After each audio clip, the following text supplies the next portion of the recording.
Tyler here in Japan's version of Las Vegas, Roppongi.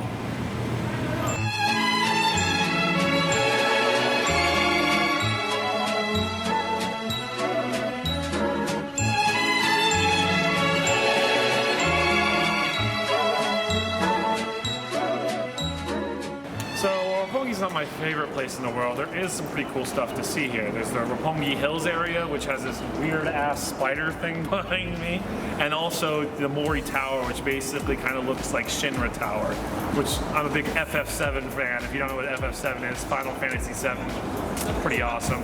But yeah, this is pretty much the only place I recommend to go to in Roppongi because it's got great shopping areas. There are shopping areas inside, so it's kind of like a mall. So you can stay warm because it's freaking freezing right now. I'm a big club fan, but the thing is, Roppongi's clubs are not really for me because up until recently they had very strict dance laws where you couldn't dance after a certain period of time. It was up till about, I think, 11 or 12, you weren't allowed to really dance. And even now, you can't really break it loose. You can't cut the floor, and you know, it's like, if you gotta go to Roppongi, I would say definitely go to Jumanji. It's probably one of the few clubs that's cheap, but they can still let you dance, you know what I mean? Plus they have a cool ass predator statue. That's boss. So this is Roppongi Yokocho, where you can get some delicious meats. We're probably gonna get us a drink here. It's like a little shopping street with inside, so it's nice and warm. So I know what you're thinking. Tyler, you still haven't explained why foreigners like Roppongi so much. 4 words: foreigner-friendly nightlife. Nightlife. There we go. There we go. I can't count apparently. But yeah, basically the only real saving grace of Roppongi is the fact that anywhere you go, they're gonna have English menus.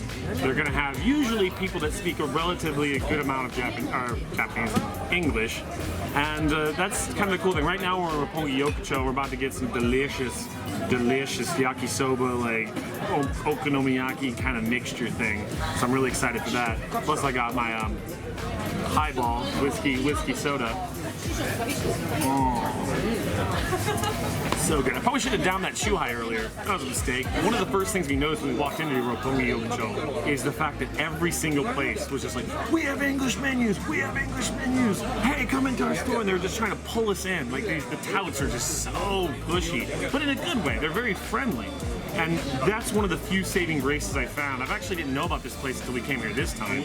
But while Roppongi is not my favorite place in the world, there are some good points to it. Oh my god.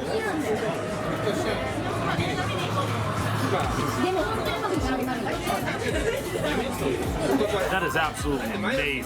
It's like yakisoba and okonomiyaki mixed together. It's fantastic. One of the good things about Roppongi, one of the few good things about Roppongi, is the fact that you can basically walk to Tokyo Tower, which is Japan's Eiffel Tower, if you will. Hey Tyler. What's up, man? Are you gonna get freak nasty tonight? I'm gonna have to get freak nasty to deal with Roppongi, man. You basically can only come here if you plan on getting extremely drunk, because the next day you're gonna have to shower off all the disgusting. Yeah, that's pretty much true. One of the things you have to be careful about, one of my least favorite things about Roppongi is the amount of touts they have. Now that we have the camera on, it's not gonna be as apt to ask us to go in their bar, but right before we turned the camera on, everybody was like, hey, wanna go see some titties? Want some titties? I'm like, yeah, that sounds great. No, I'm okay. One of the things you really have to be careful with, if you're gonna come to one of these bars and you get pulled in, just make sure you're with a group and you kind of know where you're going. Don't let somebody pull you into some strange bar you never heard of. My recommendation is probably the lowest on the list for Roppongi. If you want to go to the club, go to Shibuya, man. You want to get some drinks, go to Shibuya. You don't need Japanese. I will say the kebabs here are legit as fuck though. In short, the pros and cons. The pros, foreign-friendly nightlife, English menus everywhere, usually English-speaking staff. Cons, for clubs, it's really hard to dance in clubs here. It is a little bit dangerous because of all the touts that they have, constantly asking if they want you to go into their bar kind of thing. Other cons for me personally is the amount of like foreigners here. If you want to experience more the local style of Japan, this is not a good place to go because most of the people you'll see here are foreigners. So it's like being in America when you're in Japan, so I don't really see the benefit of that. Roppongi gets rowdy.